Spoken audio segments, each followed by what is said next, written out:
आज के इस वीडियो में हम बात करने वाले हैं कि किसी उत्तल दर्पण से संबंधित यदि कोई न्यूमेरिकल दिया हो तो उसको सॉल्व करने के लिए हमें किन बातों पर ध्यान देने की आवश्यकता पड़ती है और क्या सावधानियां हमें बरतनी चाहिए। तो सर्वप्रथम हमें यही करना होता है कि दिए गए क्वेश्चन को बहुत ही सावधानीपूर्वक पढ़ें और उसमें दी गई राशियों को नोट करें। साथ में ये भी उस क्वेश्चन से जानने की कोशिश करें कि क्वेश्चन से हमें किन राशियों का मान, किन चीज़ों का मान हमें निकालना है, प्राप्त करना है। तो ज्ञात और अज्ञात राशियों को सर्वप्रथम हमें नोट कर लेना चाहिए कि कौन सी राशियां ज्ञात हैं और कौन सी राशियां हमें ज्ञात करनी है। पहले लिखेंगे ज्ञात राशियां, फिर लिखना होता है अज्ञात राशि। अज्ञात राशि में हम उन राशियों के लिखेंगे जिनका मान हमें निकालना रहेगा। तो ज्ञात और अज्ञात राशियों को लिखने के लिए हमें कुछ फैक्टर्स पर ध्यान देना होता है। कुछ बिंदुओं को नोट करते समय हमें विशेष सावधानी बरतनी होती है। तो आइए उस पर एक नज़र हम डालते हैं और जानने की कोशिश करते हैं कि उन राशियों पर हमें क्या क्या बातें ध्यान रखनी होती है। जैसे सर्वप्रथम हमने लिखा है कि अज्ञात राशि का चिन्ह नहीं लिखते या स्वयं निकल कर आता है, यानी कि जिन राशियों का मान हमें ज्ञात करना होता है उसको लिखते समय हम उसका चिन्ह यानी कि प्लस और माइनस का जो साइन होता है उसको नहीं लगाते हैं। जब उसकी वैल्यू हम फाइंड करेंगे, निकालेंगे, तो वो अपने चिन्ह के साथ स्वयं निकल कर आएगा।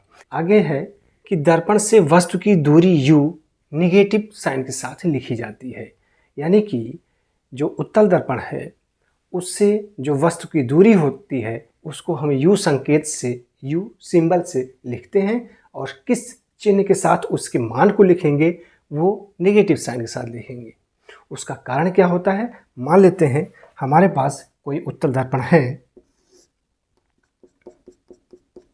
ये उत्तल दर्पण है, ये प्रिंसिपल एक्सिस है, ये ध्रुव P है, वक्रता केंद्र C, फोकस बिंदु F।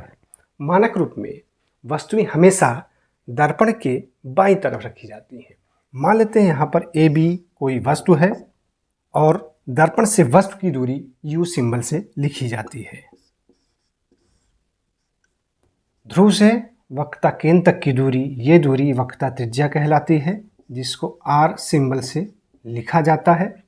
ध्रुव से फोकस बिंदु तक की दूरी फोकस दूरी होती है जिसको स्मॉल f से लिखा जाता है। तो अब गौर करें कि जैसे पहली बात कहा गया कि दर्पण से वस्तु की दूरी u को नेगेटिव चिन्ह के साथ लिखा जाएगा। क्यों लिखा जाएगा? क्योंकि जो दूरियां दर्पण के बाईं तरफ मापी जाती हैं वो माइनस साइन के साथ लिखी जाती हैं, इस वजह से u हमेशा नेगेटिव साइन के साथ लिखा जाएगा। नेक्स्ट है उत्तल दर्पण की फोकस दूरी f धनात्मक चिन्ह के साथ लिखी जाती है। क्यों लिखी जाती है? क्योंकि हम जानते हैं कि दर्पण से फोकस बिंदु तक की दूरी फोकस दूरी कहलाती है, ये दूरी, और ये दूरी दर्पण के दाएं साइड आती है और दाएं साइड की दूरियां हमेशा पॉजिटिव साइन के साथ लिखी जाती हैं। इस वजह से उत्तल दर्पण की जो फोकस दूरी होती है वो पॉजिटिव होती है और इसके मान को लिखते समय हमेशा पॉजिटिव चिन्ह लगाया जाता है। नेक्स्ट है उत्तल दर्पण की वक्रता त्रिज्या R।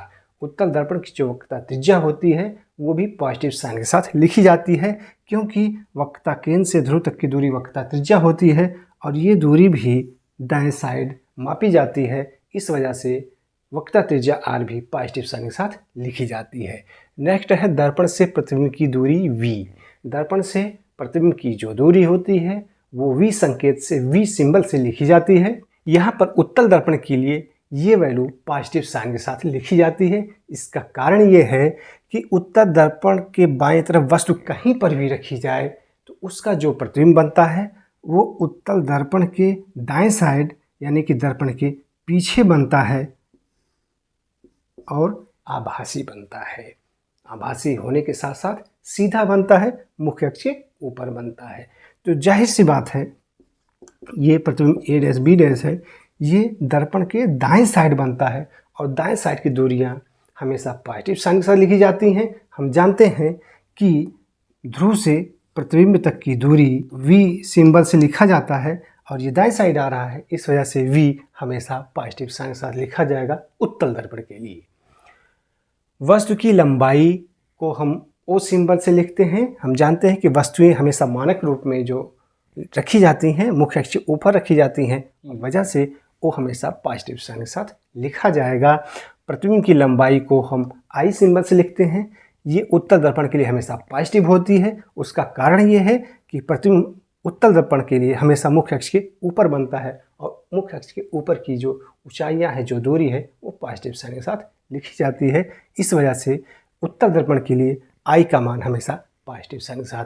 कुल मिलाकर ये जो सारे वैल्यूज लिखी हैं, इसमें ये निष्कर्ष निकलता है कि उत्तल दर्पण से वस्तु की दूरी U को निगेटिव साइन के साथ, बाकी समस्त दूरियां पॉजिटिव साइन के साथ लिखी जाती हैं। किसके लिए? सिर्फ और सिर्फ उत्तल दर्पण के लिए। उत्तल दर्पण है तो U को छोड़कर बाकी सारी दूरियां हम पॉजिटिव साइन के साथ लिखते हैं। तो इससे संबंधित, उत्तल दर्पण से संबंधित एक एग्जाम्पल हमने यहाँ पर लिया है, इसको करके देखते हैं कि इन सारे वैल्यूज को लिखते समय चिन्ह को जब हम सही तरीके से लगाते हैं तो हमारा क्वेश्चन कितना आसानी और सरलता से सॉल्व हो जाता है। आइए शुरू करते हैं। क्वेश्चन में लिखा है कि 30 सेंटीमीटर वक्रता त्रिज्या वाले उत्तल दर्पण के सामने 10 सेंटीमीटर ऊंचाई की वस्तु दर्पण से 20 सेंटीमीटर की दूरी पर रखी है। प्रतिबिंब की स्थिति, प्रकृति और आकार बताइए। तो पहली लाइन क्या कहता है? ये कहता है कि 30 सेंटीमीटर वक्रता त्रिज्या वाले उत्तल दर्पण, यानी कि उत्तल दर्पण है जिसकी वक्रता त्रिज्या यानी कि R कितना है? 30 सेंटीमीटर है। तो इसको पहले नोट कर लें, R इक्वल टू 30 सेंटीमीटर। अब गौर करें इसका साइन क्या होगा। R की वैल्यू उत्तल दर्पण के लिए पॉजिटिव होती है तो ये पॉजिटिव होगा। आगे क्या कह रहा है कि 10 सेंटीमीटर ऊंचाई की वस्तु, दर्पण के सामने जो वस्तु रखी है उसकी ऊंचाई 10 सेंटीमीटर है। 10 सेंटीमीटर ऊंचाई का मतलब यह है कि जो वस्तु की लंबाई यानी कि O है वो 10 सेंटीमीटर है। तो इसको नोट कर लें, O इक्वल टू 10 सेंटीमीटर। इसकी चिन्ह की बात करें, O पॉजिटिव होता है तो यहाँ पर O की वैल्यू पॉजिटिव साइन के साथ लिखी जाएगी। विशेषतः पॉजिटिव साइन को हम लगाते नहीं, वो अंडरस्टूड होता है।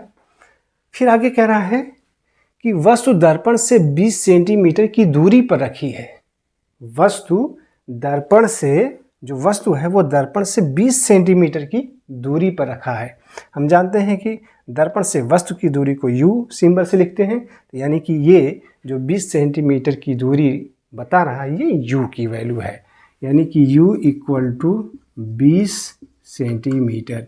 अब जरा इसके साइन की बात करें, चिन्ह की बात करें, जाहिर सी बात है U की वैल्यू नेगेटिव साइन के साथ लिखी जानी है तो यहाँ पर माइनस साइन लगा दें। अब हमें देखें क्या क्या चीज़ें निकालनी हैं, यानी कि कौन सी राशियाँ अज्ञात हैं दिए गए क्वेश्चन में जिसका मान निकाला जाना है। प्रतिबिंब की स्थिति। प्रतिबिंब की स्थिति का मतलब है कि दर्पण से जो प्रतिबिंब बनेगा वो कितनी दूरी पर बनेगा, और हम जानते हैं कि दर्पण से जो प्रतिबिंब की दूरी होती है वो V सिंबल से लिखी जाती है, यानी कि हमें V का मान निकालना है। पहला तो हमें V का मान फाइंड आउट करना है। फिर क्या कह रहा है? प्रतिबिंब की प्रकृति बतानी है। प्रतिबिंब की प्रकृति का मतलब है कि उस दर्पण द्वारा जो प्रतिबिंब बनेगा वो वास्तविक बनेगा कि आभासी बनेगा, ये चीज़ हमें पता करना है।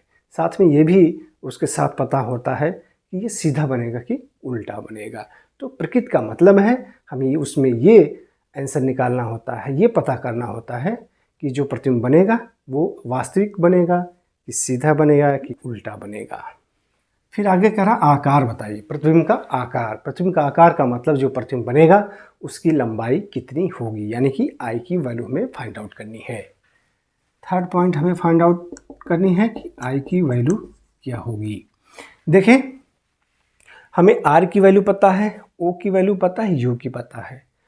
जैसे हम देख रहे हैं कि R की वैल्यू दिया है तो R की वैल्यू से हम इस उत्तल दर्पण की फोकस दूरी F ज्ञात कर सकते हैं। क्योंकि हमें पता है कि F इक्वल टू R/2 होती है, यानी कि फोकस दूरी जो होती है वो वक्रता त्रिज्या की आधी होती है।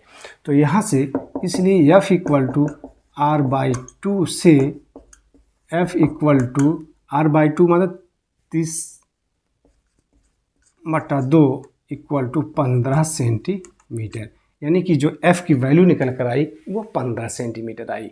अब हम थोड़ा सा कोरिलेट करें, जो मान हमें ज्ञात हैं और जो अज्ञात है इसको कोरिलेट करें कि हमें F पता है, O पता है, U पता है, V पता करना है। तो हम जानते हैं जो मिरर फार्मूला है उससे हमें बड़ी आसानी से सरलतापूर्वक V का मान पता चल जाएगा, और ये जो मिरर फार्मूला इसके लिए पर्याप्त है। तो लिखें दर्पण सूत्र 1/f equal to 1/v plus 1/u से जो वैल्यूज पता है उसको यहाँ पर रख दें। 1/f, f की वैल्यू 15 सेंटीमीटर निकल कर आया है, इक्वल टू 1/v, v का मान निकालना ही है, प्लस 1/u, u की वैल्यू -20 सेंटीमीटर, तो -20 लिख दें और सॉल्व करें। 1/15 equal to 1/v plus minus की वजह से -1/20। अब अगला स्टेप क्या करें, -1/20 को इस इक्वल के लेफ्ट साइड ले आएँ, तो ये हो जाएगा 1/15 -1/20 इधर आएगा तो हो जाएगा 1/20 इक्वल टू 1/v। इसको सॉल्व करें, ये होगा 300, ऊपर हो जाएगा 20 प्लस 15 फिर इक्वल टू 1/v, और सॉल्व करें, ये 35 हुआ अपान 300 इक्वल टू 1/v। इसको सॉल्व करें, 5 7 35, 5 6 30, और आगे बढ़ें, सॉल्व करें। 7/60 इक्वल टू 1/v, और सॉल्व करें, क्रॉस मल्टीप्लाई करें तो v इक्वल टू 60/7 होगा। सॉल्व कर डालें इसको तो वैल्यू आएगी v इक्वल टू 8.57 सेंटीमीटर। ये जो वैल्यू आई है v की, ये पॉजिटिव साइन के साथ आई है।